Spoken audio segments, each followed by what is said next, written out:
O feminismo incomoda muita gente. O transfeminismo incomoda, incomoda, incomoda muito mais. Diante das situações que aconteceram essa semana no Brasil, eu não podia deixar de fazer o vídeo de hoje falando sobre feminismo e transfeminismo. Os acontecimentos pelos quais eu me refiro são a acusação de estupro, no caso do Neymar, e o suicídio do MC Reaça, que, segundo a imprensa, espancou a amante porque suspeitava que ela estava grávida e depois se matou.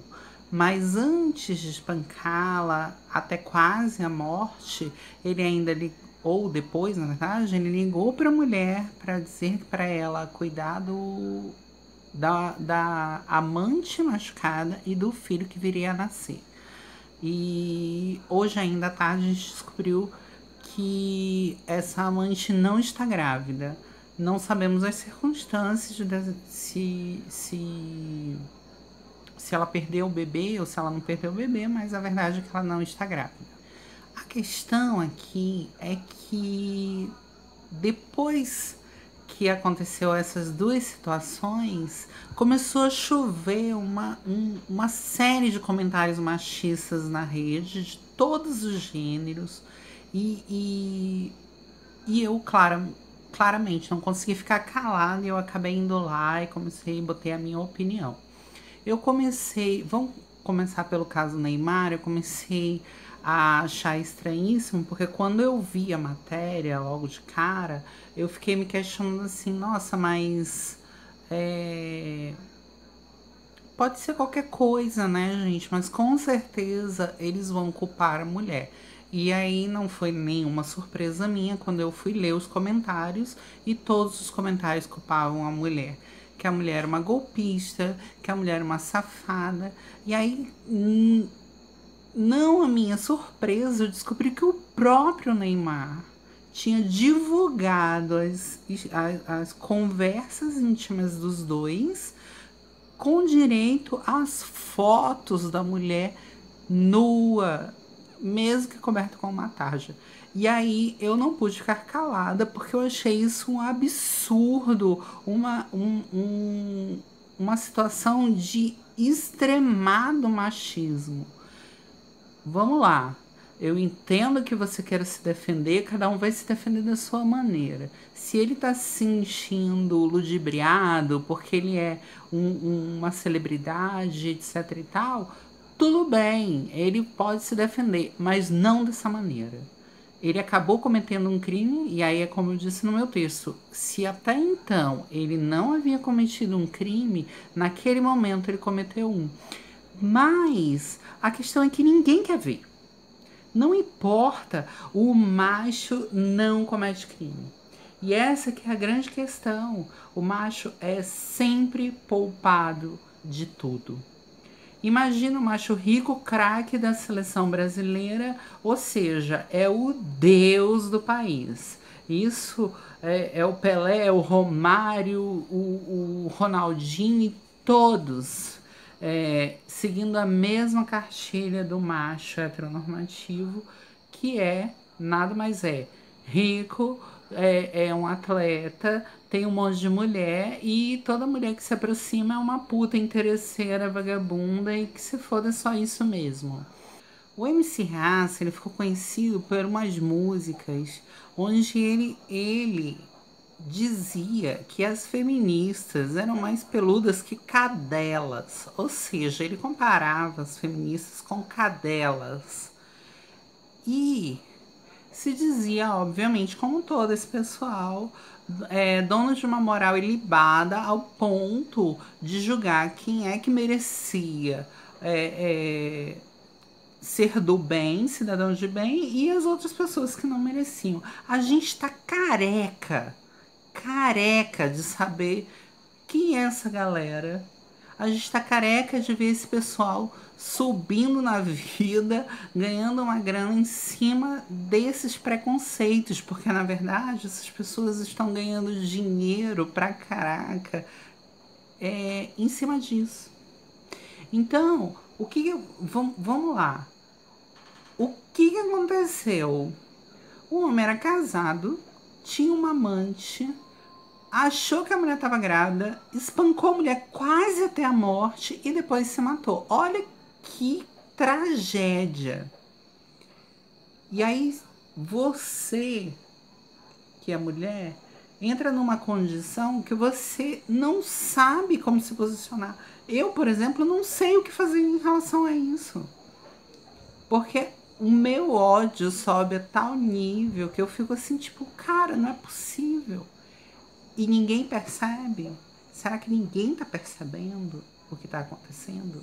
Bem, o feminismo entrou na minha vida de fato mesmo lá em 2001, eu acredito, que foi quando eu comprei pela primeira vez um livro, inclusive esse livro era da Marta Suplicy, e eu comecei a entender melhor sobre o feminino, as relações e o que realmente era abuso. Porque até então eu não acreditava e nem imaginava que mulheres casadas, por exemplo, podiam ser estupradas pelo próprio marido. Eu também não entendia que não é não, não entendia que o que era a cultura do estupro, e isso foi se sedimentando na minha vida.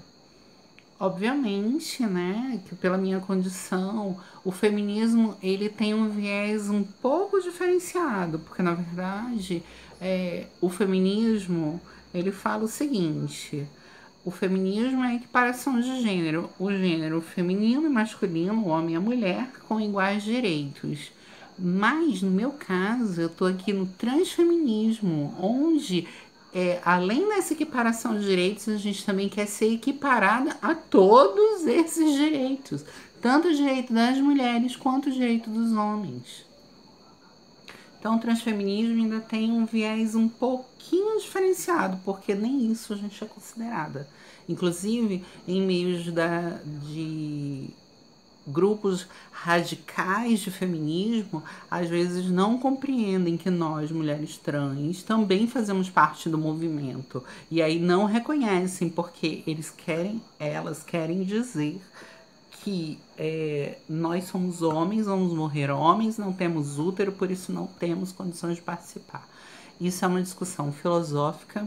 Eu já falei 1000 vezes sobre a questão biológica, que não é o que comanda a vida das pessoas, não é só isso que comanda o gênero. Então, enfim, a nossa luta é também uma luta muito árdua. Quando você começa a falar de feminismo, as pessoas começam a ficar desesperadas, porque elas acham que você só vai ficar falando mal de homem e que você não gosta de homem, que você odeia homem, etc. Homem. Nós precisamos entender que o feminismo ele só faz sentido quando você combate a cultura do machismo e a cultura do macho hegemônico e a cultura do homem que foi criado para ser macho. A cultura do macho é aquela cultura do homem que não chora, é a cultura do homem que não pode pegar na boneca, é a cultura do homem que não pode ter nenhum tipo de relação da sua vivência com o feminino, absolutamente nada. Então, assim, nós combatemos isso, não o homem em si, porque a gente acha, inclusive, que os homens precisam se desconstruir. E aí é interessante tocar nesse assunto, porque nós trans, por exemplo, isso nos afeta muito, porque a gente acaba visualizando um padrão de mulher e tenta chegar nessa idealização dessa mulher, mas muitas vezes esse padrão de feminino ele é tão feminino que é um padrão da mulher do século XVIII, uma mulher do século XIX, uma mulher que é submissa, uma mulher que que precisa estar ali toda fininha, magrinha, do peitão, esperando o marido. Ainda bem que apareceram esses funks empoderadores, essa galera que começou a quebrar isso, porque na verdade esses funks drags loucos, maravilhosos, inclusive, porque eles vieram dizer para nós que nem as mulheres querem viver isso.